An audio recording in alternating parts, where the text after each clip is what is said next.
Buffett mentioned how important it is to develop a reputation for having just a solid currency over time. And I think this means having a currency that has just a very low likelihood of being overly depreciated over time. And this is among many reasons that Warren has, I think, just tended to stick to the US, where the currency has historically been one of the strongest in the entire world.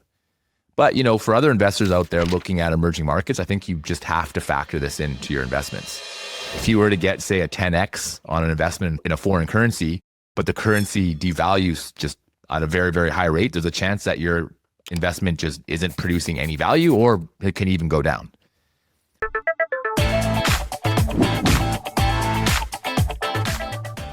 Before we dive into the video, if you've been enjoying the show, be sure to click the subscribe button below so you never miss an episode. It's a free and easy way to support us, and we'd really appreciate it. Thank you so much. Welcome to the Investors Podcast. I'm your host, Clay Fink, and today Kyle and I, we just got back from the Berkshire Hathaway annual shareholders meeting in Omaha, and we'll be sharing our reflections from the meeting, as well as a few of our favorite segments from the Q&A session with Warren Buffett, Greg Abel, and Ajit Jain.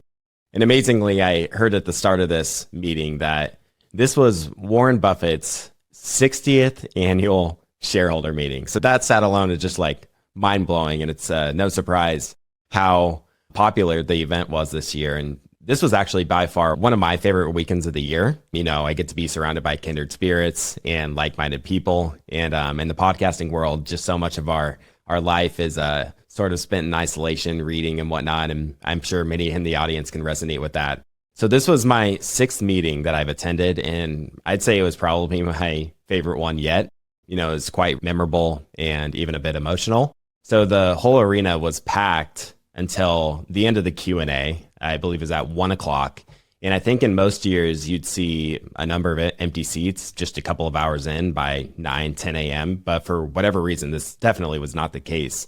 So the best place to start here is actually at the end. So at the end of the session, Buffett announced that, he was hitting the 5-minute mark, and everyone in the audience didn't realize that they were about to witness history and the end of a legacy. So there was an arena full of attendees, and Buffett would announce that he would be stepping down as the CEO of Berkshire Hathaway at the end of the year, and Greg Abel would become the new CEO of the company.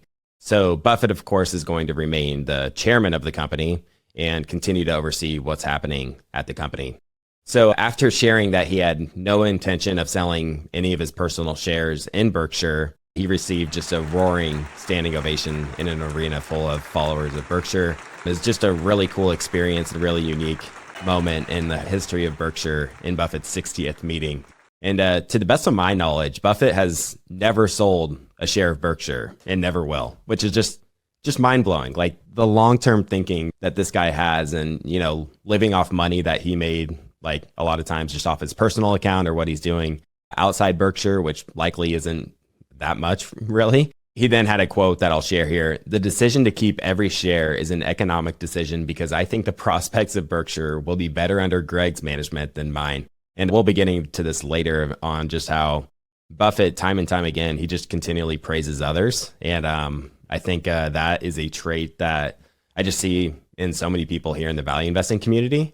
And, I was happy to see Buffett make this announcement at the age of 94 to help ensure that there's going to be a smooth transition to Greg as the new CEO. And in hindsight, it's just amazing that he waited this long to make that transition. Yeah, you're totally right about this being just a historic annual general meeting, Clay. So, I was just ecstatic to be here for this one. It was obviously Warren Buffett, someone I hold in very, very high esteem. I've only been to 2 events, but this one was definitely my favorite for the obvious reason that it was so monumental, but also, I also just thought the meeting just went really, really well the way it went. I mean, last year, just like you pointed out, and probably as you might know, other years, it just seemed like the audience just kind of fizzled out. And this time it was very vibrant. I was really surprised at the very end. I just looked around and I was like, oh my God, there's so many people here. It felt like, I don't know how many people left last year, like hours beforehand. So yeah, it was a really cool and special moment. But, I think even before Buffett officially passed the baton to Greg, it was clear that he was still just doing other things behind the scenes. I think that he was really trying to just give Greg more airtime. And obviously, I think he knew beforehand that was the reason he wanted to do that. But it's really clear to see after the fact. And I just think that, that just struck me as a really classy move and just a subtle signal that Buffett is just really confident in Greg as a future leader of Berkshire. So there are three other themes that I found pretty fascinating. So the first was just some of the comments around Japan and the strength of those partnerships that I found really, really interesting for some reasons that we'll go into later. And then second, I thought the conversation around the importance of a strong currency was just really, really relevant today. I think most of the time, probably doesn't matter that much, but just what's going on in the world today, I thought it was something that he kind of spoke about quite a lot compared to other years. And then lastly, I just love Warren's broader reflections on how to live a meaningful life and position yourself for long-term success. We're going to dig in a lot more into that throughout this episode.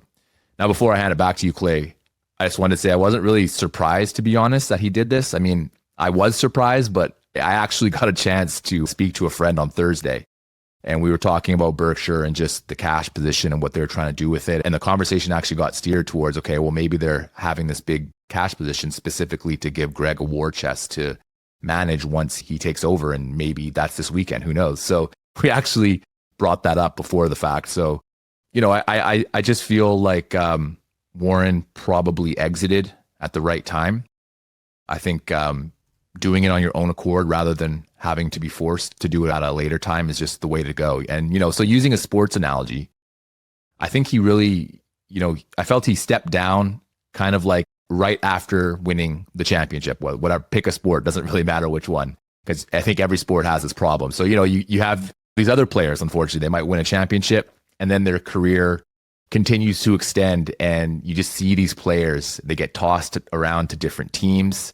Their game obviously is just nowhere where it used to be. And then unfortunately, they're just forced to retire because no one really wants them because their talents just aren't there anymore. And I think Warren just left at the top of his game. And I think he just did it with a lot of grace. Yeah, well, I would add that, retiring at 94 isn't cutting himself short by any means, like some athletes would do. So he's just performed exceptionally well in managing Berkshire since 1965, just the entire way when you give him a long enough time horizon and runway. And he also made a funny comment at the meeting that he isn't doing anything to try and make Greg look good, whether it be trimming down the Apple position or whatever else. He's doing what he believes is in the best interest of the partners at Berkshire. And during the meeting, I did feel that the baton was gradually being handed to Abel as he answered many of the questions, not just on the energy business, but also on business strategy, philosophy, the future of Berkshire. And it was back in 2018 that Abel was promoted to the vice chairman of the board and named to oversee all non-insurance operations. And I'm not sure what year it sort of became clear that he would be the successor whenever they decided to make that transition. And Abel, he joined Berkshire in 2000 when Berkshire acquired Mid-American Energy. And, he's just played a critical role in Berkshire's success ever since. And while the fundamentals of Berkshire's strategy largely remains unchanged, one area where Abel could potentially shake some things up is just his involvement in the operations of the subsidiary. So I think during the meeting, they discussed how, Buffett might know some of these businesses really well, and Abel might not as much just because, he's been here just over 2 decades. So, he'd get in touch with management, learn more about their businesses, and maybe take more of an engaged role than what Buffett would do. So, Buffett has this hands-off approach, and it does seem that Abel does like to be more engaged and potentially look for ways where maybe certain subsidiaries could collaborate or just share ideas or, just kind of take that more active, engaged role. And Buffett kind of joked that Abel just works harder than Buffett.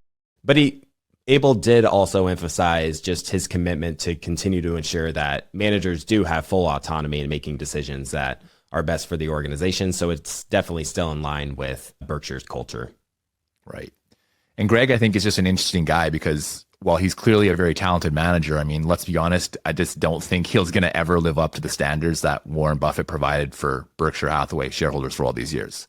But even then, I still think Warren made the right choice. It's really clear that, to me at least, that Warren and Greg are probably two different people, just in terms of their, the general temperament. So for instance, Warren's got that unique charm, he likes to poke fun of himself, likes to tell interesting stories. And then somehow he just always tends to loop it back to the main point in some incredibly insightful way.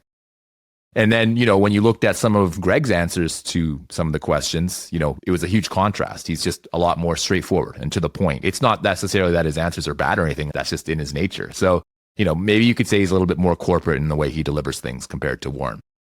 But I wanted to double down on your point there, Clay, about Buffett's points that he thought Greg would do an even better job than Warren would at managing Berkshire. So I think, just given the scale that Berkshire is at today, Greg just doesn't have as steep of a hill to climb, I think, as Buffett did in those early days.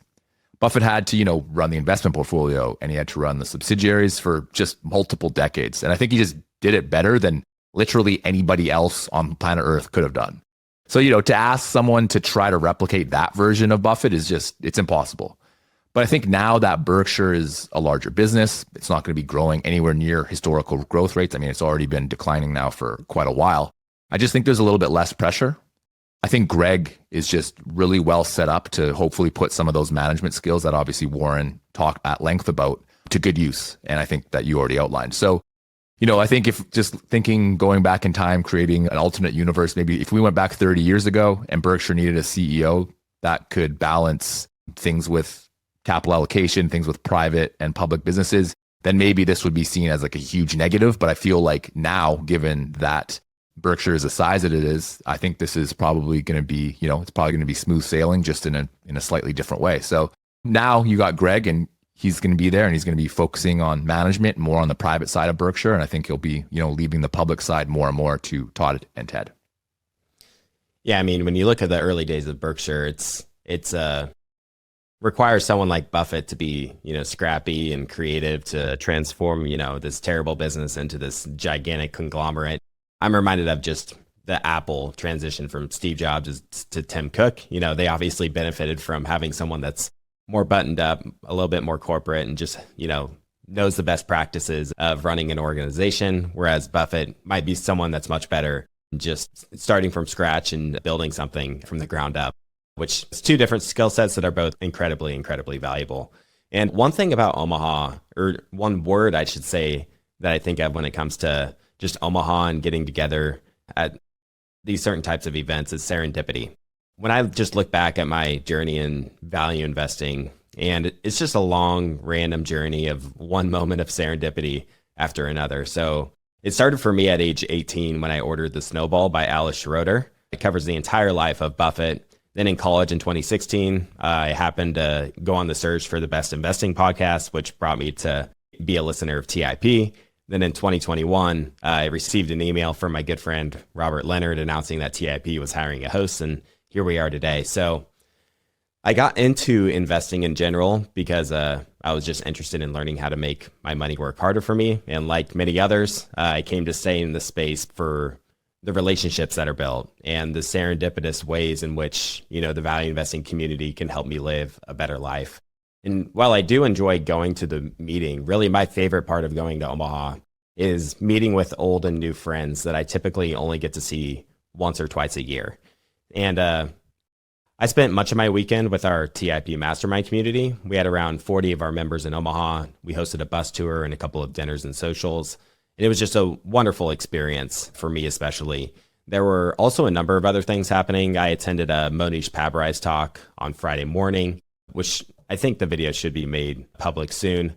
I also attended the Markel Brunch on Sunday, which is just a wonderful networking event to see people I just don't get to see throughout much of the year. And there's just so many other events I haven't named here on Friday. Guy Spear has Value X, and especially Friday, there's a lot of stuff going on every single year. In our community, I'm also reminded, as a host of the show, I do connect with investors quite often. For the community, for example, we do Zoom calls every week, but just nothing beats that in-person connection that you build with people. You just can't get that same experience through a call or a Zoom meeting or whatnot. And I noticed that I'm just able to build much deeper connections with people when I do meet them in person. So for whatever reason, the conversation just seems to be more organic and natural. The connection feels more real, and it just tends to lead down a path that otherwise wouldn't go down. And it's just one of those feelings that you know it when you experience it. And I feel like every year I get more of those moments when I go to Omaha. Yeah, I mean, I think my journey definitely shares that serendipitous feel, but I was thinking more about just Buffett's life and how much serendipity I think he had in his life. I think born inside of him is this person who's deeply curious, and maybe that's not a thing of serendipity, but I think what happened in a lot in his early days after that is, so, you think about he wanted to learn at this young age. He started buying stocks. I think his first one he bought at was 11 years old. I mean, and then he even had capital from his sister. Obviously, it was a very small amount that they split on. And then from there, he had a father who was somewhat involved I think he was a broker for a couple of years. So he had kind of that angle as well. And then, he got Benjamin Graham as a teacher. I mean, how lucky would you have to be to get to that point? And then, he even wanted to get a job with Benjamin Graham, but he said no, just because of other extenuating circumstances. And then eventually he got in there with him for just a few years, learned a ton. And then, after Benjamin Graham shut down his fund and Buffett left, he was just going to retire, basically. He was already probably, I think, pretty close to being independently wealthy, obviously nowhere close to where he was now. And then just through talking about what he wanted to do with his own money, he found a group of other people that were very close to him that wanted him to manage their money. And he said, okay. So, it's just all sorts of little things that happened that, especially in those early days, that I think got him to where he is today. And I think it's just an interesting to think about because, I think the same way as you, I had all sorts of events that happened. I mean, even joining TIP, that was just basically from Clay. I think I had a couple names that Clay also admired. And he just reached out to me, and we also obviously would speak a lot about things like Constellation Software, which, we both like. And then Clay just invited me to go to the mastermind community that we both, I help him manage now. And that was back in May 2023. And then Stig listened to it and I got offered a job and here I am. So it's just really cool to think about all the things that just happen in your life and where it can take you.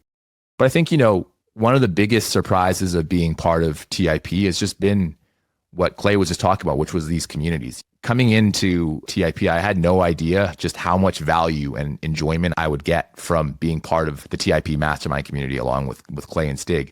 It really has been my favorite part of the job. And I saw many of our members in Omaha and just had such a great time on the bus tour and dinner. I got a whole bunch of new ideas to spend some time on. I wrote some notes on. I got people I can talk to about them if I want to dig deeper. I shared some great Uber trips and laughs with our members, and I got to know many of the members just more deeply. I mean, Clay just mentioned there how we do these calls, and yeah, we do a call a week. It's actually even more than a call a week at this point, and we have the opportunity to interact with people online and on Zoom. But it's just different. I don't know how to put it. You just have to kind of live to see it. I mean, there's people in our community who I've spoken to probably even one-on-one on Zoom calls, and I just feel like the first 5 minutes that we spent on the bus or walking through Nebraska Furniture Mart, we just deepen that connection so much more than even spending, more hours together on a Zoom call. It's just such a wonderful experience to just deepen these relationships because I really like all of our members. And, obviously you resonate more so with others, but all of them are just provide so much value. I mean, there's one member, a newer member, and he owns 10, I'll call them quick service restaurant franchises. You can guess what that might be. And I'd been asking him just a load of questions about the industry because I'm just trying to learn about another business up in Canada. And he basically typed out a whole bunch for me. And then he realized we were going to both be at this event. And he basically talked for like half an hour about how QSR restaurants work, the economics. And it was just incredible. And it was so nice to learn that. And just I met him, I met his wife. So it was just such a wonderful experience. And I'm really excited to, keep doing these things. So on top of that, I also manage the Richer, Wiser, Happier Masterclass, which is a group of about 20 people who are very avid people who want to learn from William Green and each other regarding some of the central principles from William's book, which is Richer, Wiser, Happier, of course. So, we did a couple of events. We watched the Berkshire Hathaway annual meeting together. I got there at 4 a.m. to save us some seats. We had a couple of fantastic meals. We had an incredibly insightful Jeffersonian style dinner on a Saturday evening with some excellent guests that William has interviewed on the podcast. And it was just mind blowing. Clay and I were speaking before this episode that both of our minds are just kind of in overload because it's not just the going to the AGM and then just doing nothing. I mean, we're literally doing things every second, every day, but it's awesome. I loved it. That's kind of what you come to expect. And so just a couple of other events that I found interesting. I, along with Clay as well, went to that Monish event. I got to go to Value X, which was really cool. Lots of incredible guests, lots of really interesting people in attendance. So, if you can get to those events, I highly recommend going to them into the future. So yeah, it's a fantastic weekend all around. And I think I walked away just learning a ton and feeling even more connected to some of the incredible people that are part of the TIP network. Yeah, so much to take in there. To your point on serendipity, I'm also reminded of Geico. Buffett went back to whatever year it was. Was it the 50s or 60s? He knocked on the door at Geico and the janitor opened it and let him in and talked to one of the executives. And it's just some kid in his early 20s. He assumed that, why not chat with him for a little bit? He won't be back. And then they sit down and chat for hours. He's just surprised by how much Buffett was curious to learn about insurance and what he already knew at that age. And, he found Geico through Ben Graham. And then now today we're talking about Geico for many of the questions at every single meeting. And just for the record, for those curious, everyone's asking what's going to happen, to the Berkshire meeting in the future. As far as we know, TIP will be in Omaha in 2026. I know I will. I'm based in Nebraska. I'm sure Kyle will as well. We don't know whether Buffett's going to be on stage or not. That's yet to be determined, but we don't have any reason to believe that, next year's meeting won't be just as exciting as many of meetings in the past. And there's very likely going to be a ton of events around the weekend and many wonderful people making the trip. So it's still well worth going, in my opinion. Before we get to the Q&A segment here, at the end of the first session in the meeting that went a couple hours long, they chatted briefly just about the financial results for the most recent quarter. At the end of the quarter, Berkshire reported a $328 billion cash position. That's up $10 billion over the quarter. Berkshire didn't buy any shares back in 2025, which is no surprise given how much shares are up over the past 12 to 18 months. And since 2019, on average, they've bought around 2.4% of shares outstanding per year. So they showed the share count since 2019. And Buffett highlighted that at the end of 2022, there was an excise tax that was implemented on share buybacks. It's a 1% tax. So there's this additional frictional cost whenever any company is making share repurchases. So this not only impacts Berkshire, but it also impacts, the businesses they own as well. So he pointed out how Apple is doing $100 billion in share repurchases a year, meaning that they're paying an additional $1 billion in taxes on those repurchases. And leave it to Buffett to just mention some of these small, tiny little costs. Well, I guess 1%, if we can call that tiny in the scheme of billions. Leave it to Buffett to be sure to mention that. And finally, I wanted to highlight just a few of my favorite quotes from Buffett during the meeting. He's just like one of the most quotable people on the planet. A couple of these quotes are tied into the clips, but these are so good, they're probably worth mentioning at least twice here. So I have 4 quotes here I'm going to share. Then I'll let Kyle share some reflections, and then we'll move on to get to the first clip here. So the first quote I have is, the world is not going to adapt to you. You're going to have to adapt to the world.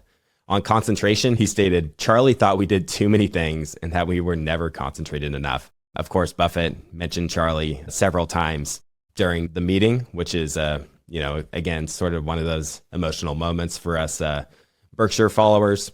On temperament, he stated, people have emotions, but you have to check them at the door when you invest. And for Buffett to just sort of pull these quotes in terms of, he has no idea what questions are going to be asked. It's quite remarkable to me just to, at the age of 94, to have a mind that sharp is just quite remarkable to me. And finally, he stated, you get a few breaks in life in terms of people you meet who just change your life dramatically. If you have a handful of those, you treasure them.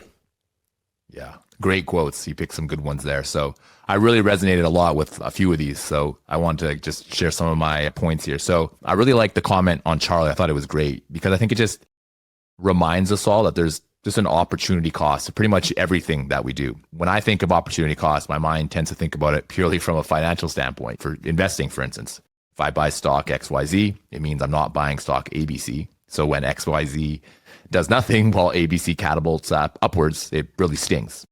But I think, Buffett was probably speaking a little more broadly here. Given Berkshire's size, their investable universe is actually quite limited. Even though Berkshire could technically buy nearly any business out there, it's hamstrung by its size. If a good deal is available, but there's just no chance of it actually moving the needle for Berkshire, which is most investments, they just don't bother with it. And then the other quote you listed there about treasuring the few people who have changed your life, that just really hit home for me. Warren, has spent so much time thinking about all the people in his life and how they've affected him in a positive light. So I just think his words here are really just full of wisdom. So to me, the biggest takeaway is that when you meet someone who just elevates you, whether that's personally, professionally, whatever it may be, you got to just double down on those types of relationships, because those are the ones that I think are probably going to bring you the most amount of joy, the most amount of meaning, and, maybe even some success over the long run. Hey everybody, real quick, I wanted to tell you about a very special event that TIP will be hosting here in late September 2025. We'll be hosting the Investors Podcast Summit in the breathtaking mountains of Big Sky, Montana, to bring together like-minded people and enjoy great company in one of the most beautiful settings here in the United States. While this could be considered an investment conference, it's likely much different than most investment conferences you've ever been to. Our goal is to create an unforgettable experience for our attendees and help them develop meaningful relationships with like-minded members of our audience that will last a lifetime. And what better place to do that than in the serenity of the mountains? We're inviting a select group of 25 attendees who are listeners of this show, many of which will be entrepreneurs, private investors, and investment professionals. To learn more about this unforgettable experience, you can go to our website at theinvestorspodcast.com/summit. That's theinvestorspodcast.com/summit, or you can simply click the link in the description below. If you enjoy excellent breakdowns on individual stocks, then you need to check out the Intrinsic Value podcast hosted by Sean O'Malley and Daniel Monka. Each week, Sean and Daniel do in-depth analysis on a company's business model and competitive advantages, and in real time, they build out the intrinsic value portfolio for you to follow along as they search for value in the market. So far, they've done analysis on great businesses like John Deere, Ulta Beauty, AutoZone, and Airbnb, and I recommend starting with the episode on Nintendo, the global powerhouse in gaming. It's rare to find a show that consistently publishes high-quality, comprehensive deep dives that cover all of the aspects of a business from an investment perspective. Go follow the Intrinsic Value podcast on your favorite podcasting app and discover the next stock to add to your portfolio or watch list. Yeah, I mean, of course, the person that Buffett treasured probably more than anyone is Charlie Munger. Those two met in 1959, and they were essentially best friends for many, many years ever since then. It's a good example of treasuring those that are closest to you. So let's transition here to play a few clips from the Q&A session with Warren Buffett, Greg Abel, and Ajit Jain.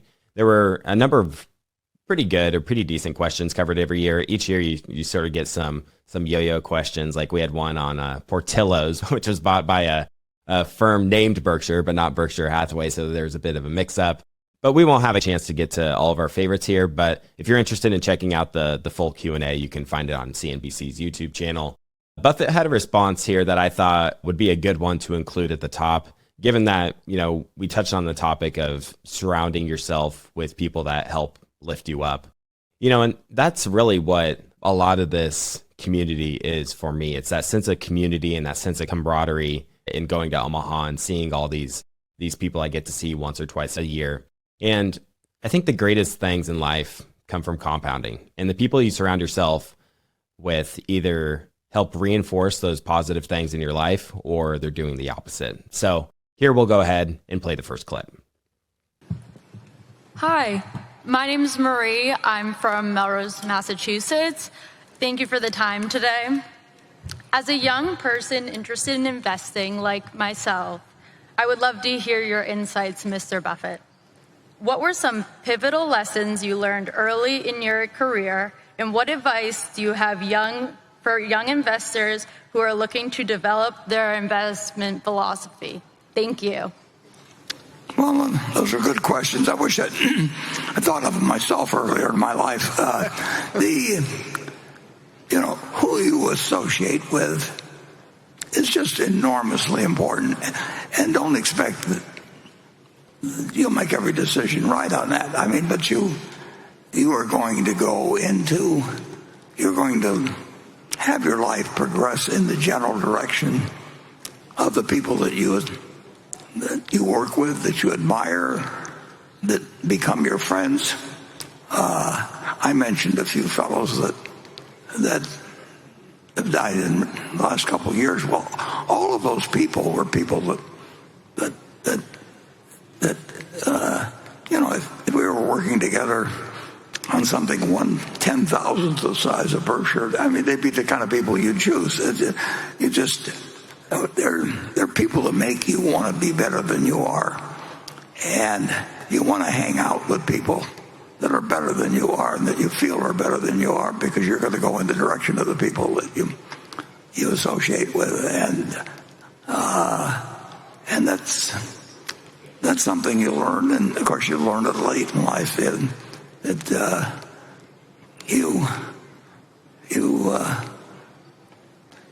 It's hard to really appreciate how important some of those factors are until you get much older. But when you've got people around you like Tom Murphy and just name them, Sandy Gottesman, Walter Scott, you're just going to live a better life than you do if you just go out and look at somebody that's making a lot of money and decide you're going to try and copy them or something of the sort. So I'd try to be associated with smart people too, where I could learn a lot from them. And I would try to look for something that I would do if I didn't need the money. I mean, what you're really looking for in life is something where you've got a job that you'd hold if you didn't need the money. And I've had that.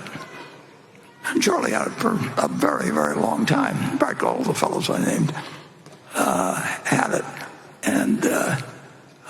And they also, every one of those ones I named, they always did more than their share.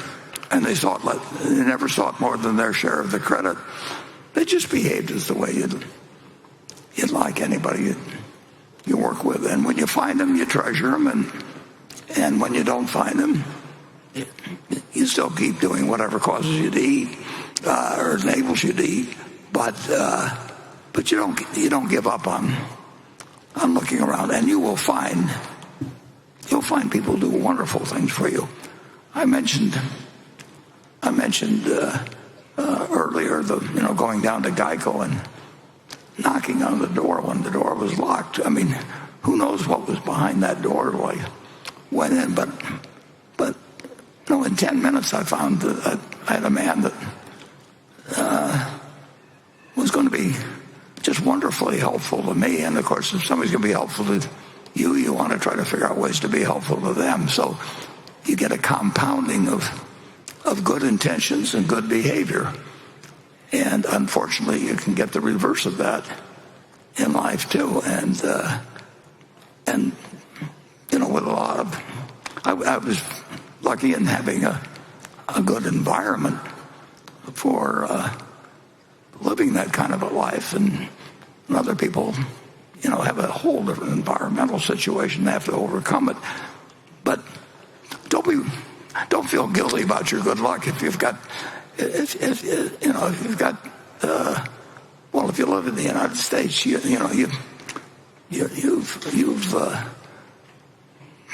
there are 8 billion people in the world, and there's 330 million in the United States. You've already won the game to a great degree, and then just keep making the most of it. But you don't want to associate with people or enterprises that ask you to do something or tell you to do something that you shouldn't be doing. And that's one of the problems. I mean, the different professions select for different types of people. And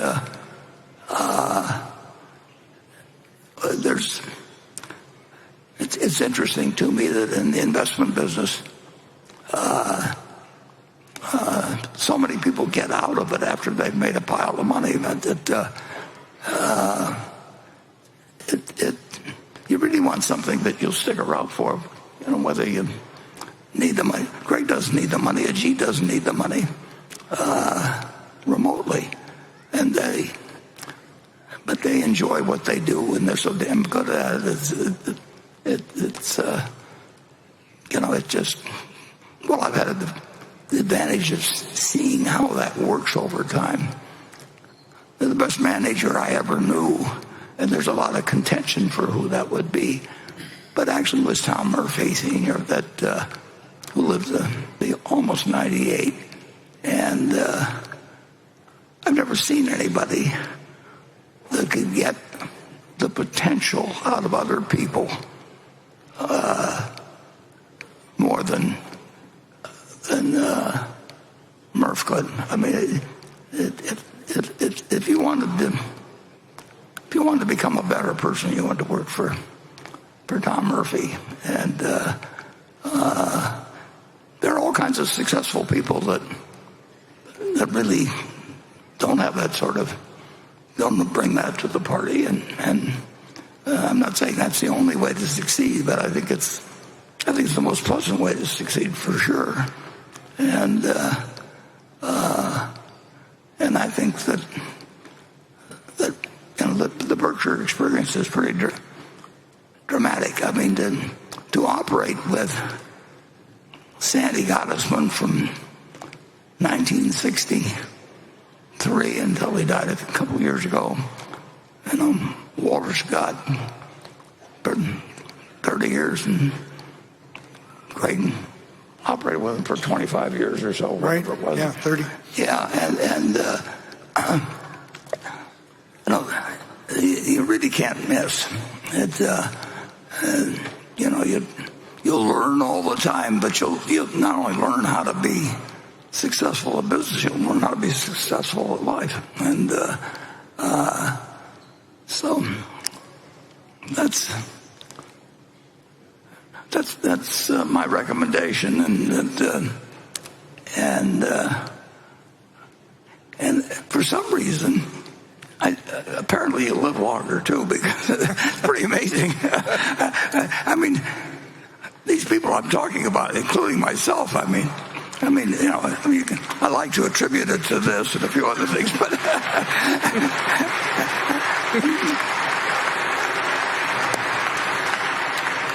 I think a happy person lives longer than somebody that's doing some things that they don't really admire that much in life. Okay. So this was just a great clip. And I think the part of it that I find most inspiring was just how much Warren just really, really emphasized surrounding yourself with the right people. You often hear the saying that you're the average of the 5 people that you surround yourself with. And I think Warren says he surrounded himself with just the best of the best. And, when you hear all the names of people that he associates with, whether, Bill Gates, Charlie Munger, it's just people that are amazing people. And I think that is also part of the reason why Warren Buffett is so amazing.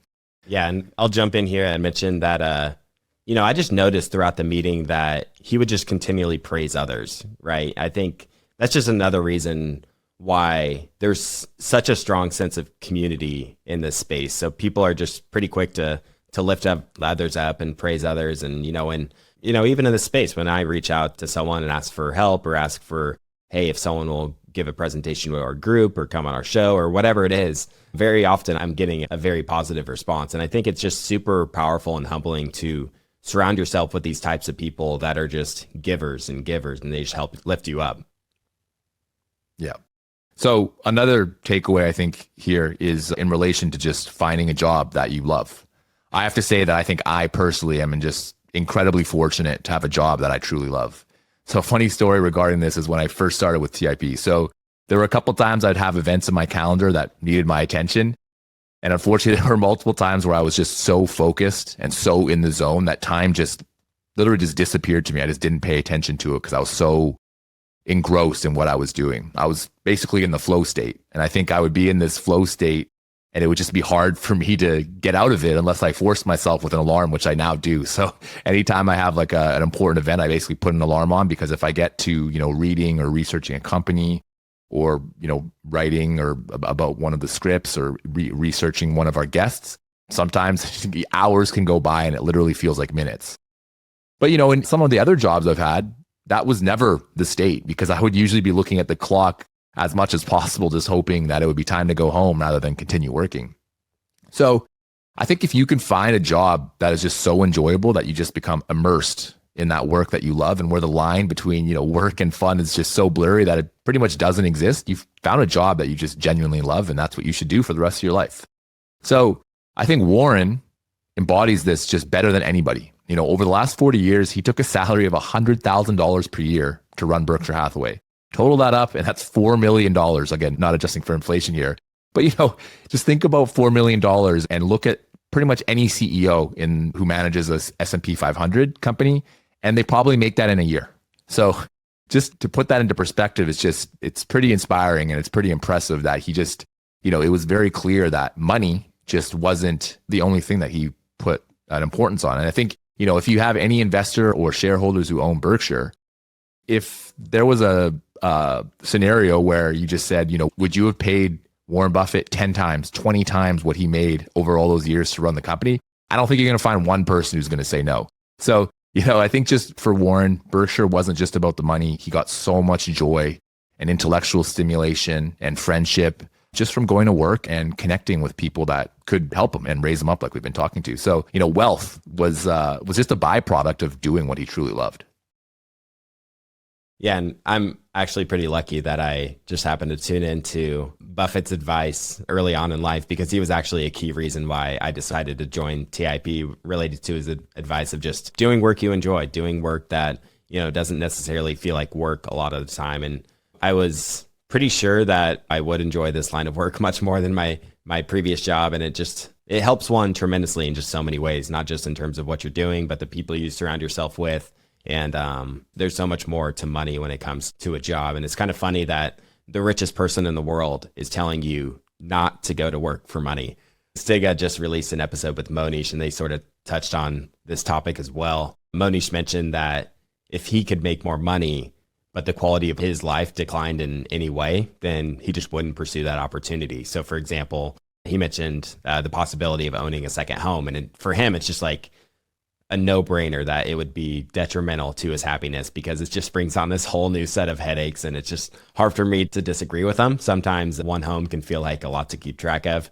But we'll go ahead here and jump to the next clip discussing the role of patience for investors. I really liked this question. He touches on this idea of patience being dynamic.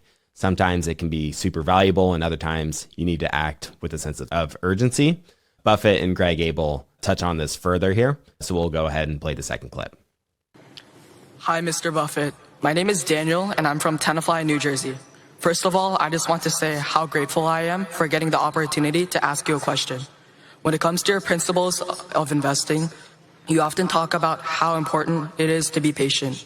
Has there ever been a situation in your investing career where breaking that principle and acting fast has benefited you? Thank you. Well, that's a good question. And there are times when you have to act fast. In fact, we made a great deal of money because we're willing to act faster than anybody around. Jessica Toombs was, I think she's the stepdaughter or step-granddaughter of Ben Rosner, a manager of ours. And in 1966, I got a call from a fellow named Feldsteiner in New York, and he said, I represent Mrs. Annenberg. And there were actually 9 Annenberg sisters, I believe, before Walter Annenberg came along as the son. But he said, we have a business we'd like to sell you. So I called Charlie up, and I got a few details, and it sounded very interesting. And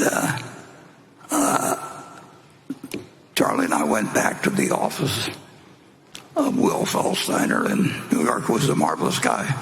Never met him since, but he was handling things for Mrs. A. Simon, but her name was Annenberg, and her husband had been the partner of Ben Rosner, but he had died, and Ben got kind of tense about working with her,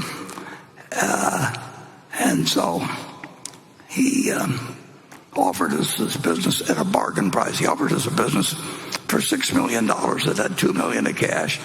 It had a $2 million piece of property in a 900 block of what's the key street in Philadelphia down there, Market Street, and it was making $2 million a year pre-tax, and the price was $6 million. And Charlie and I went back to this place, and Ben Rosner was there, and he just was upset about doing business with his partner's widow. She was extremely wealthy, and he wasn't enjoying it. He was very nervous about selling it, and he said to me and Charlie, he said, I'll run this business for you until December 31st, and then I'm out of here. And I got Charlie, we went out in the hallway, and I said, if this guy quits at the end of the year, you can throw away every book on psychology I've ever read. And so that began we bought the company and had a great relationship. And did I know that morning when I got a phone call from Will Feldsteiner that did his background about it? I've had a couple of times, and that was one of them, where people in the East felt that they had a stereotype in their mind of what people from the Midwest were like. And Ben had been married. His first marriage was to a woman from Iowa, and he just figured that anybody from the Midwest was okay. And the trick when you get in a business with somebody, or get in a room with somebody like that, and they want to sell you something for $6 million that's got $2 million in cash and a couple million of real estate and is making $2 million a year, you don't want to be patient then. You want to be patient and waiting to get the occasional call. My phone will ring sometime, with something that, wakes me up. I may be sleeping in there or something, but you just never know when it'll happen, and that's what makes it fun. I mean, so patience. It's a combination of patience and a willingness to do something that afternoon if it comes to you. You don't want to be patient about acting on deals that make sense, and you don't want to be very patient with people that are talking to you about things that will never happen. So it's not a constant asset. It's not a constant liability to be patient. Greg, you. Well, Warren, I was going to add, as you're being patient, I happen to know, and I think that goes for our Ajit also and all our managers. Very patient when we're looking at opportunities, and as you touched on, we want to act quickly. But while we're being patient, never underestimate the amount of reading and work that's being done to be prepared to act quickly. Because we do know, be it equities, but I would include a variety of private companies that when the opportunity presents itself, we're ready to act. And that's a large part of being patient, is using it to be prepared. Yeah, and of course it doesn't come in anything like an even flow. I mean, it's the most uneven sort of activity you could get into. And the main thing you have to do is you have to be willing to hang up after 5 seconds, and you have to be willing to say yes after 5 seconds. And absolutely. And you can't be filled with self-doubt in the business. You just forget it. It isn't going to work. Go into some other activity. But you also, one of the great pleasures, it is the great pleasure actually in this business, is having people trust you. And That's really why work at 90 when you've got more money than anybody could count. If they started today and having machines that are helping them and everything else, it means nothing in terms of how you're going to live or how your children are going to live or anything else.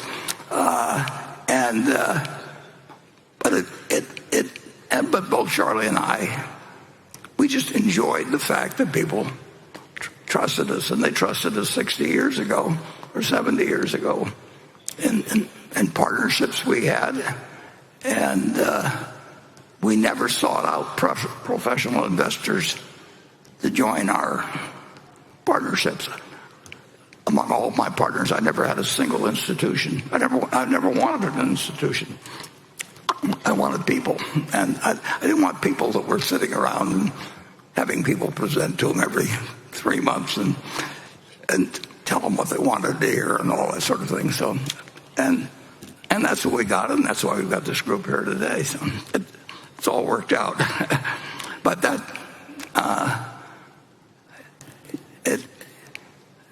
it's you don't want to be patient when things are going your way. When the time comes to act, you want to get it done that day. Now, Buffett is probably one of the best when it comes to acting opportunistically. And while I wouldn't personally advise anyone to try and time the market by holding a lot of cash in their portfolio, Buffett actually believes that this is much of Berkshire's competitive advantage, and where a lot of their opportunity lies is in having this large pile of cash and being ready to act big when the right opportunity presents itself. So, for example, if we go back to the great financial crisis, just after the collapse of Lehman Brothers, Berkshire put up $5 billion in a Goldman Sachs deal to receive $5 billion in preferred shares with a 10% annual dividend, in addition to a bunch of warrants to buy more shares in Goldman. That was exercisable over 5 years. So this deal was hugely profitable for Berkshire, and it came because Goldman was just desperate for a capital infusion. And they just really needed that confidence from the market that they were going to be well financed and weather through the crisis, because confidence and trust is so critical when it comes to banks. And a similar deal was made with Bank of America in 2011 during the European debt crisis. Shares of Bank of America were tanking, and Berkshire was again able to deploy billions of dollars into preferred shares and warrants. And as a result, Bank of America today is one of Berkshire's top 3 positions, according to their most recent 13F filing.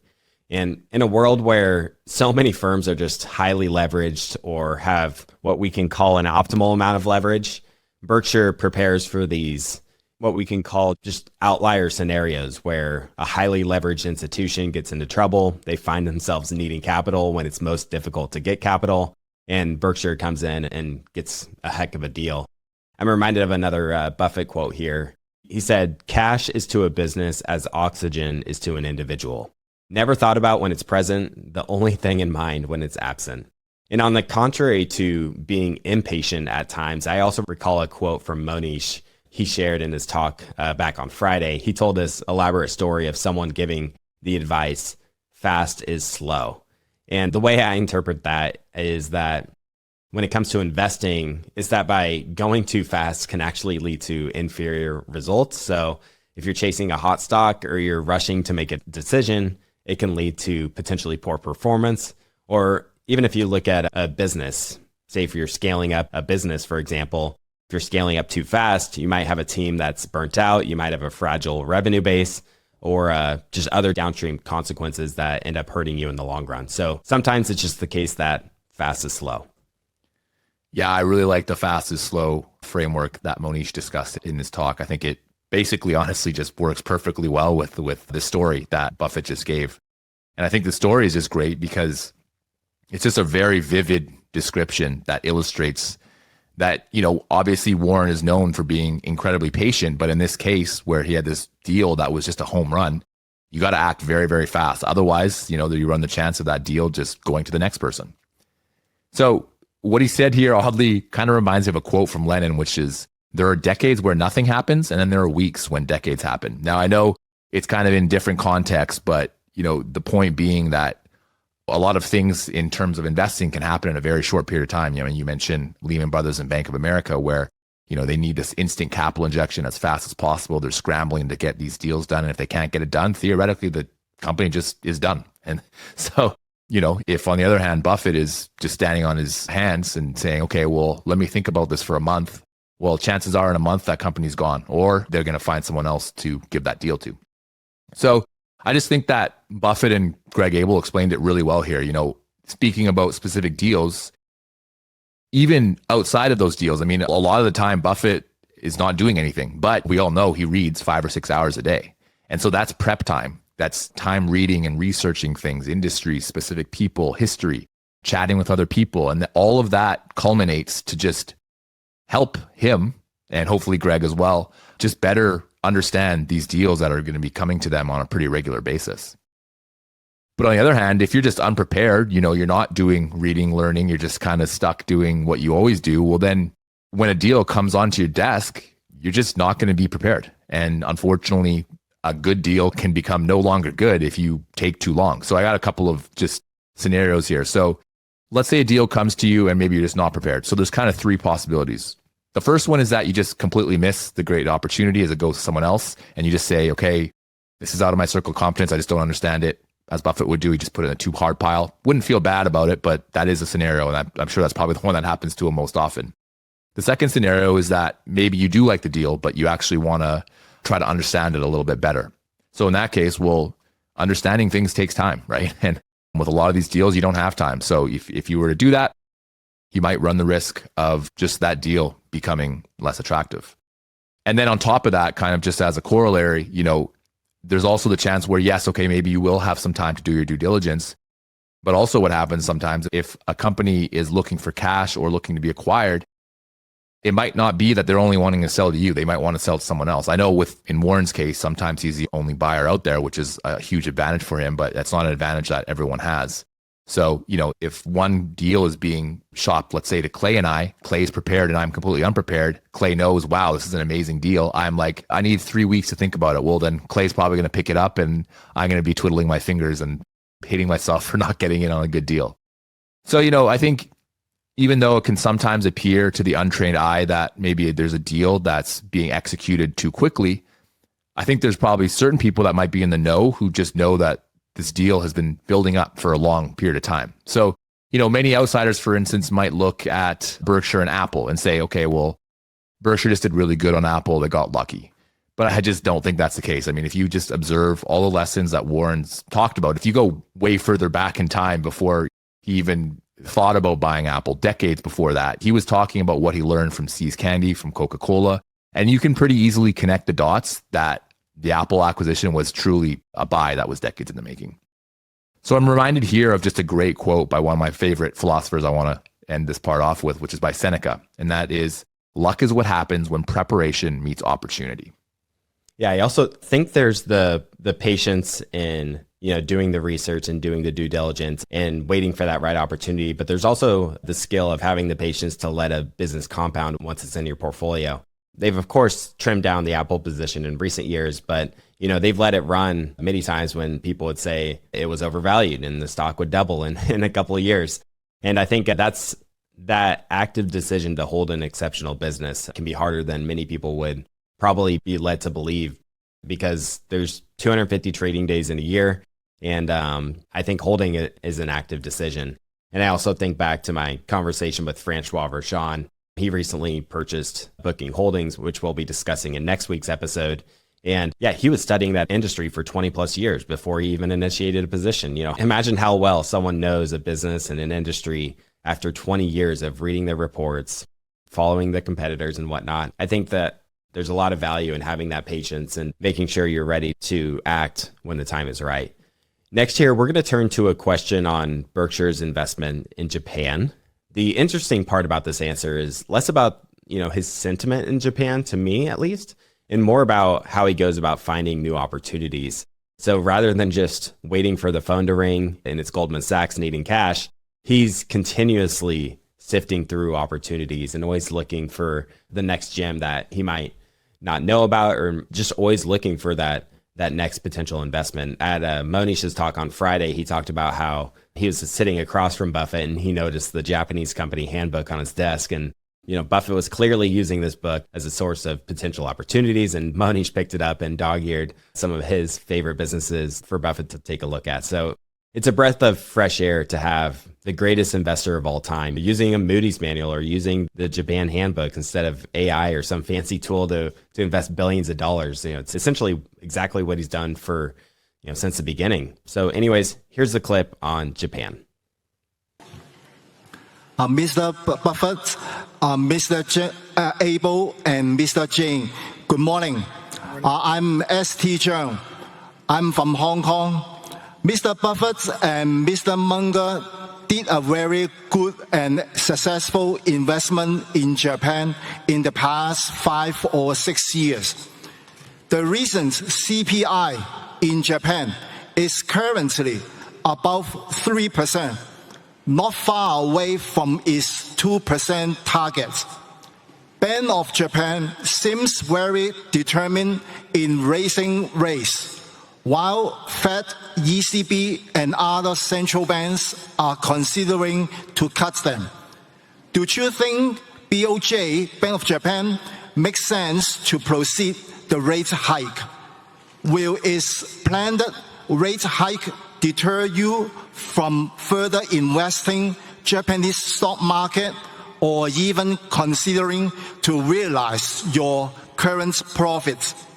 Thank you very much for arranging this greatest event every year. Finally, I wish you healthy always and keep holding this shareholder meeting. Thank you.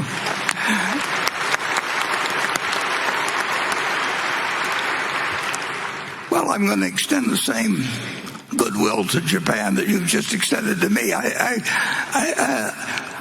let the people of Japan determine their best course of action in terms of economics. It's an incredible story. It's been about 6 years now, as you pointed out. I was just going through a little handbook that probably had 2,000 or 3,000 Japanese companies in it. One problem I have is that I can't read that handbook anymore. The print's too small. But and here were these 5 trading companies. They have a special name for them in Japan, but they were selling at ridiculously low prices. And so I spent about a year acquiring them, and then we got to know the people better, and everything that Greg and I saw we liked better as we went along. So we got fairly close to the 10% limit that we told the company we would never exceed without their permission. And so we did ask them recently whether that limit could be relaxed, and it's in the process of being relaxed somewhat.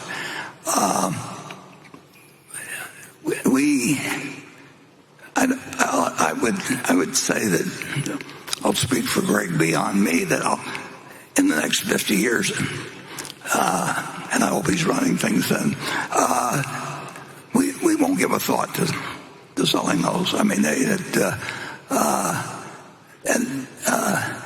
Japan's record has been extraordinary, actually, in terms of that.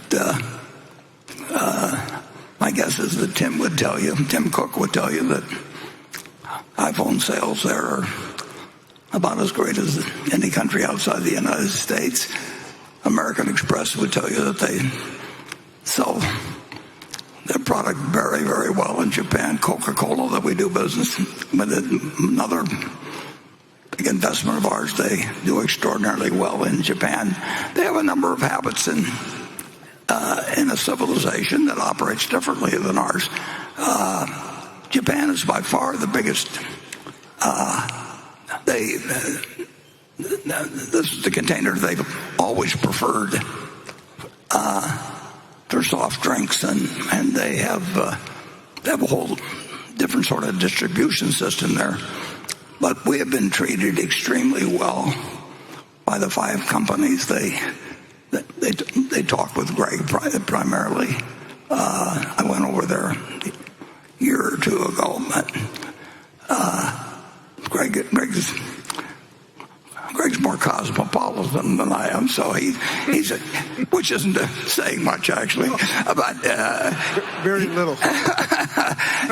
but he is. I don't know. How many times do you think you've met with representatives of one company to the other? Yeah, when you think of the five, there's definitely a couple meetings a year, Warren. And I think the thing we're building with the five companies is, one, it's been a very good investment, but we are really, as Warren touched on, we envision holding the investment for 50 years or forever. But I think we also are building relationships to do incremental things with each of those companies.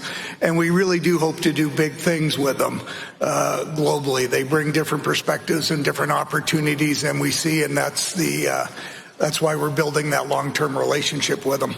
It's super long-term, and they have a bunch. They have different customs. They have different approaches to business. That's true around the world,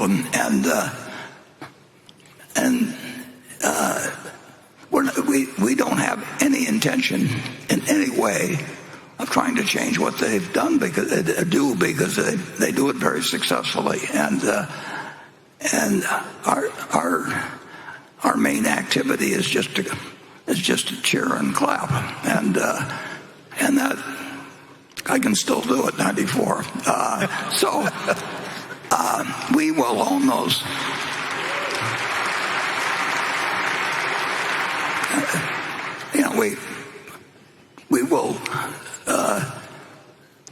We will not be selling any stock. I mean, that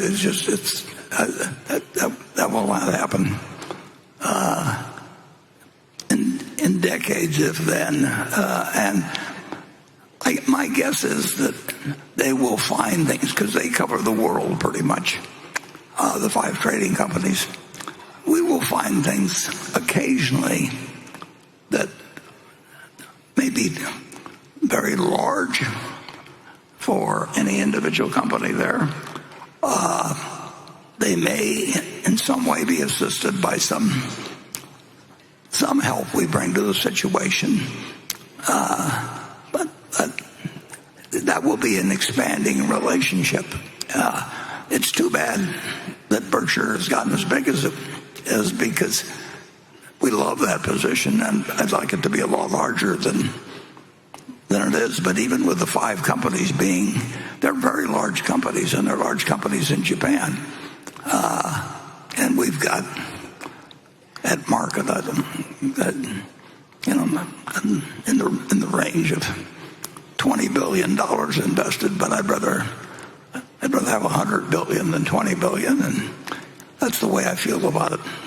Several other investments we have, but size is an enemy of performance at Berkshire, and I don't know any good way to solve that problem, but Charlie always told me that having a few problems was good for me. I never quite understood that, but if you listen to him moralize, you would understand. And it's not an impossible problem at all. And the Japan investment has just been right up our alley. You want to add anything on that, Kurt? No, I think you've touched it, but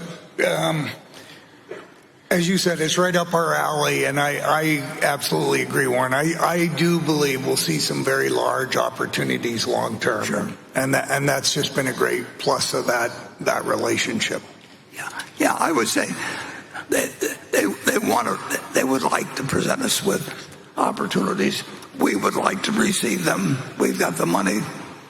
We both get along very well with each other, and they have some different customs than we have. They drink the number one Coca-Cola product they drink over there, something called Georgia coffee. I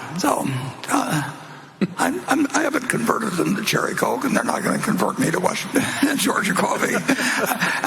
But it's a perfect relationship. I just wish we could get more like it. And I never dreamt of that when I picked up that little, it wasn't so little, it was about that thick, but sometimes 2 companies to a page and a couple thousand pages, I believe. But it's amazing what you can find when you just turn the page. We showed a movie last year that about turn every page. And I would say that turning every page is one important ingredient to bring to the investment field. And very few people do turn every page, and the ones who turn every page aren't going to tell you what they're finding. So you got to do a little of it yourself. Okay.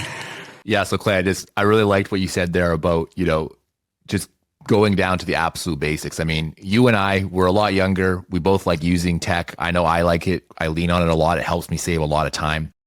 But, it just goes to show you that even in today's day, because I think Buffett's had these now for, 5-ish years, you can just go and flip through a book and find amazing ideas with that. No technology needed or necessary. I mean, it's interesting because also to Charlie's point there about doing 5 things instead of 50, maybe they felt that some levels of technology added just unneeded complexity. And so that's why they kind of skipped it. But there are a few nuggets from this clip that I've really found interesting. So the first one is that Buffett said that they're talking with some of these companies specifically to see if they can actually get the 10% limit relaxed. So they own about 10-ish% of that company, and they've talked with management and said that they don't want to get more. Usually that's just because they want to make sure that management doesn't get angry that, they want to come in there and be activists and mess around with the business.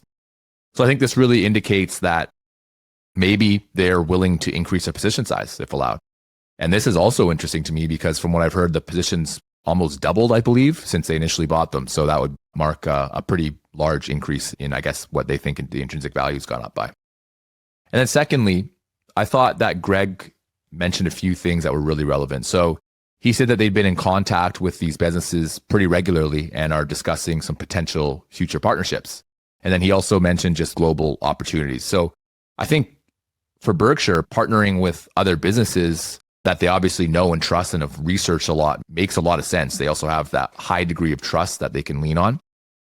And it just makes sense as well because obviously if these companies, they're still big companies, but they're obviously a lot smaller than Berkshire. And if they have an interesting deal that they feel is in Berkshire's wheelhouse, well, having that connection and trust based already means that maybe they can find some interesting opportunities. And then just kind of piggybacking on that to the whole patience point, Greg mentioned that he felt similar to Warren, that there's going to be some vast opportunities over the long term. And I think that this just further emphasizes the points made earlier about, being patient versus moving fast. Obviously, Greg, he specifically said that he does a lot of things in the background that you don't see or probably give credit for, but he's doing these things to understand and improve his understanding of industries or businesses that he's looking at. So, I think Greg really understands, just like Buffett, that he's doing all this work and sometime in the future, who knows if that's 1 year, 5 years, 10 years, 20 years, there's going to be a huge opportunity for them to hopefully deploy some of this cash, which is going to continue to balloon up.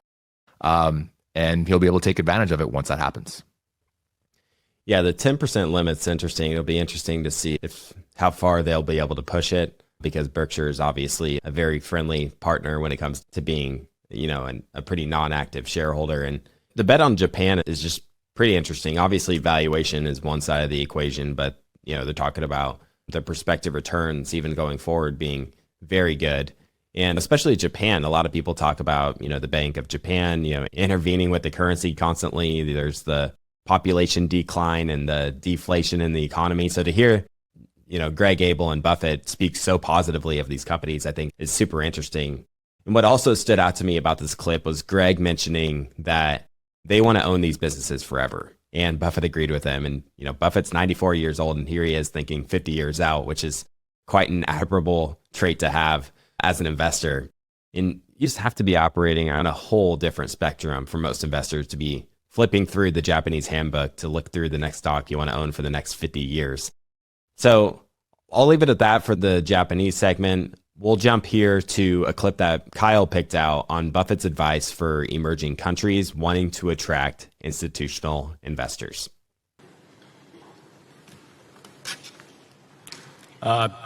Good morning, Warren and Greg, Ajit. Thank you so much for hosting this event. Good to be here. My name is Dashboy Undidger, and I'm from great country of Mongolia. A little bit background about my country. Mongolia is an emerging market and landlocked country sandwiched between Russia and China. But we are rich in history and minerals and have full democracy and growing economy. Last week, we hosted our second annual Mongolia Investor Conference in New York to attract investors like yourself. I know you meet and give advice informally to government leaders such as South Korea, China, and India. What advice would you give to government business leaders of emerging markets like Mongolia to attract institutional investors like yourself? It'd be great if you have long-term plans for exposure to emerging markets as a hedge or an opportunistic investment. Lastly, I welcome all of you to Mongolia, and my country folks would be very happy if you can make it to our economic forum this July. Oh, thank you.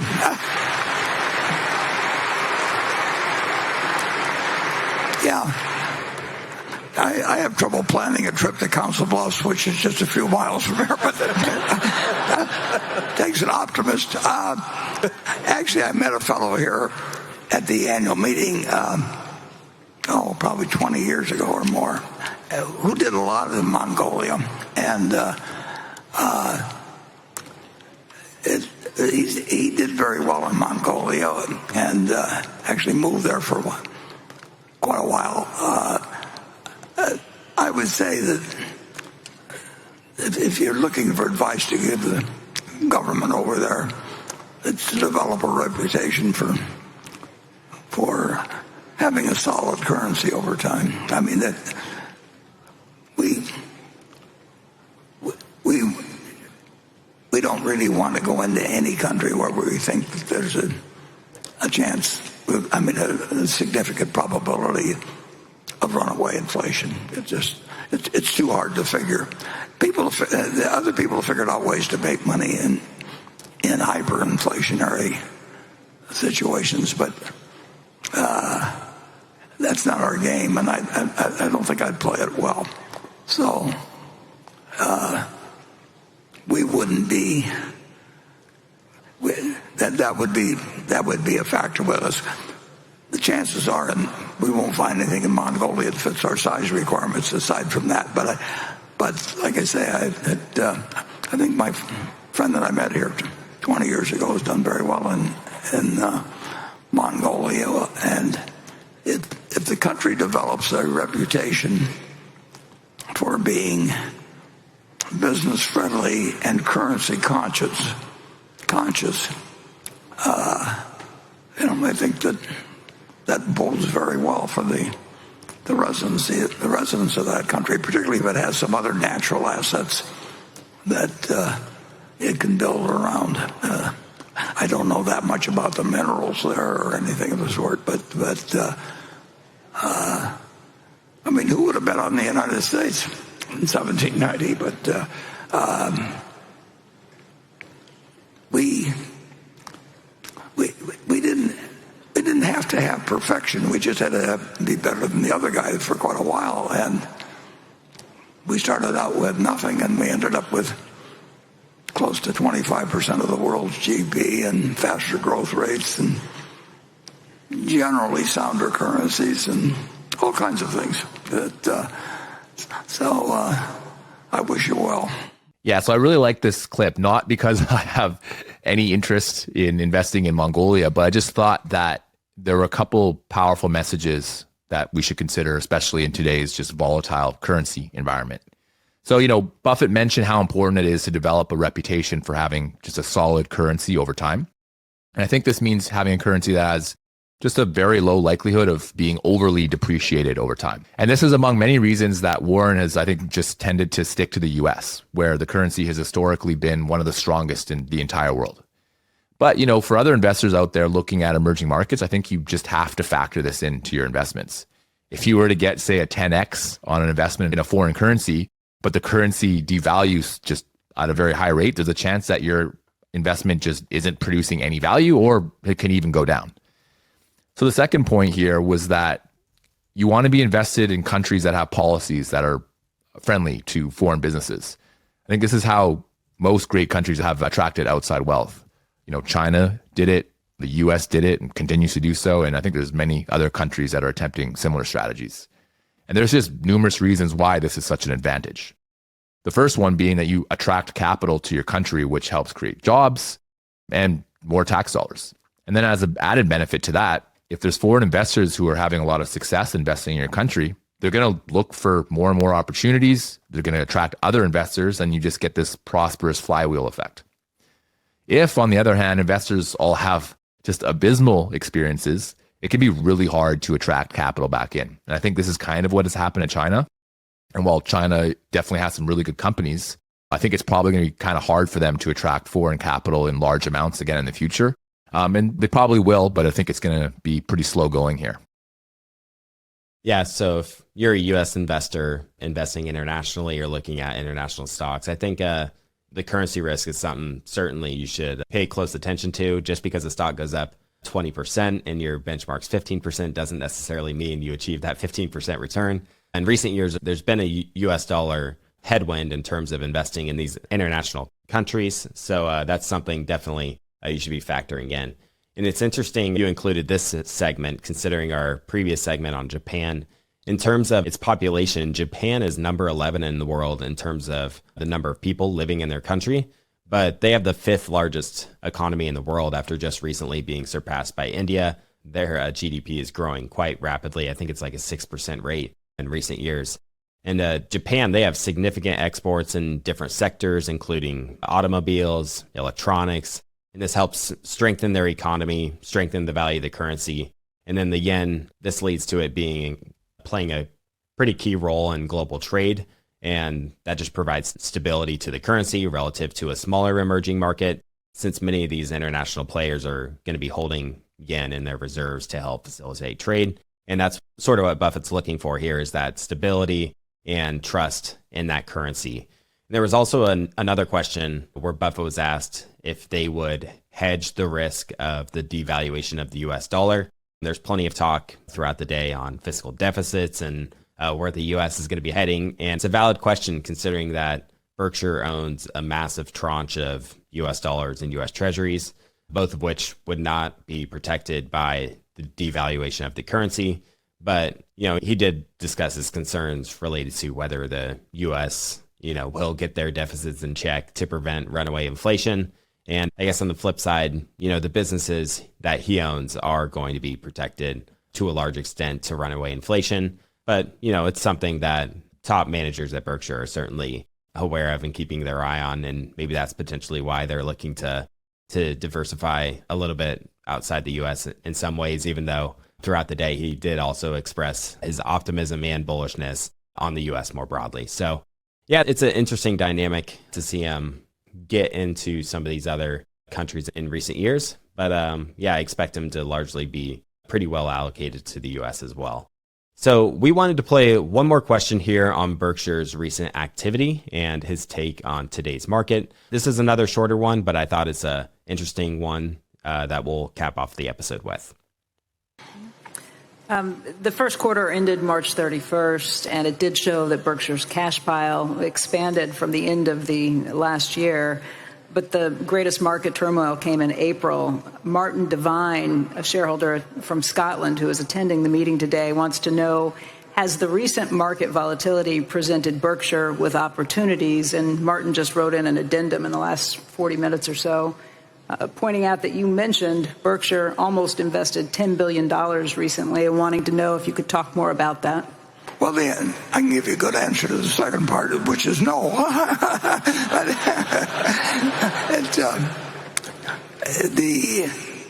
But $10 billion wouldn't have done that much, That's the other side, another side of it. What has happened in the last 30, 45 days, 100 days, whatever you want to pick up, whatever this period has been, it's really nothing. There's been 3 times since we acquired Berkshire that Berkshire has gone down 50% in a fairly short period of time. 3 different times. Nothing was fundamentally wrong with the company at any time, but this is not a huge move. The Dow Jones average hit 381 in September of 1929. It got down to 42. So that's like going from 100 to 11. This has not been a dramatic bear market or anything of the sort. I mean, it was, like some pointed out, if I've had 250 trading days a day, for however many years I've been old enough to trade stocks. Got 17 or 18,000 days. There's been plenty of periods that just are dramatically different than this. I mean, when the day I was born, the Dow Jones was at 240, and that was August 30th, 1930, and between that and the low, it went from 240 to 41. I mean, that's so. If people think that it made a really major change, it didn't. If it had gone up 15% instead of down 15%, people think they take that with remarkable grace. but if it makes a difference to you whether your stocks are down 15% or not, you need to get a somewhat different investment philosophy, because the world is not going to adapt to you. You're going to have to adapt to the world, and you will see a period certainly in the next 20 years, you'll see a period that will be in what somebody in the market described one time as a hair curler compared to anything you've seen before. I mean, it just happens periodically. The world makes big mistakes, and surprises happen in dramatic ways, and the more sophisticated the system gets, the more the surprises can be out of right field. That's part of the stock market, and that's what makes it a good place to focus your efforts if you've got the proper temperament for it, and a terrible place to get involved if you get frightened by markets that decline and get excited when stock markets go up. I don't mean to sound particularly critical. I mean, I know people have emotions, but you got to check them at the door when you invest. So this is a great clip to end in light of the recent volatility related to the U.S. tariff announcements. Occasionally, declines in the stock market are just to be expected. And Buffett highlighted that shares of Berkshire have had declines of 50% in a short period of time on multiple occasions. And, the underlying business of Berkshire just wasn't materially impacted. So if anyone's interested in backing up the truck after a 15% decline in the S&P 500, as Buffett alluded to, you're likely in for a rude awakening at some point over the next 10, 20 years. Yeah, I think this is just a really good reminder to just zoom out and look at your portfolio from a 1,000-yard view. There's just events like what we're living through now that happen pretty regularly through history. Might not be the exact same event, but, a lot of these events are a lot more painful as well than what was just happened to us. So if you were to look out, say 10, 20 years from now, do you think that this will be an event that has fundamentally changed the market? I think maybe the average person, obviously the market did go down, so the average person might say yes. But I think as the pain subsides and we get more and more normalcy back into the market and time goes by, there's just a really good chance that this is just a temporary blip in an ongoing growth story, onwards and upwards. So, the world has events that cause certainty. And I think when you take a closer look at Buffett, he's just profited from this uncertainty, specifically by being greedy when others are fearful. And so I looked at Dataroma, and I looked at Q4, which was the most recent quarter where they show his activity. And it showed that he added a couple companies. He added Domino's, Poolcorp, Sirius XM Holdings, VeriSign, Occidental Petroleum, and Constellation Brands. Now, I looked at each of those businesses and just wanted to see what their stock prices did since then. And so from Q4, a couple of them, Pool, Sirius XM, Oxy, and Constellation Brands have all decreased in price. So looking at the world from Warren Buffett's view, there's probably a good chance whenever the Q1 numbers come out that maybe he's added to some of those names. Yeah, he also made the point that I'll reiterate here that, if the recent events that have shaken you emotionally, then perhaps you should consider changing your investment philosophy. And I thought those were just powerful words. So that wraps up today's discussion. If you're interested in joining some really high quality TIP events later this year in the fall, we're hosting our summit in the mountains of Big Sky, Montana at the end of September, and our TIP mastermind community is getting together in New York City in October. You can reach out to Kyle or I if you're interested in learning more about either of those. And then we have information on our website as well for both. So with that, I think we'll close it out there. For those we met in Omaha, it was great to see you, and we hope to see you again next year. And if you haven't been to Omaha yet, we're certainly invited to hang out with us next year and come say hi and connect with other like-minded value investors. So thanks a lot for tuning in, and we hope to see you again next week. In 2023, they generated $37 billion in operating earnings. The stat that sort of just blew my mind at the meeting is they put that in terms of daily earnings they're getting. They're getting $100 million per day that they have to figure out how to allocate it. So capital is just constantly flowing in faster than they're able to deploy it.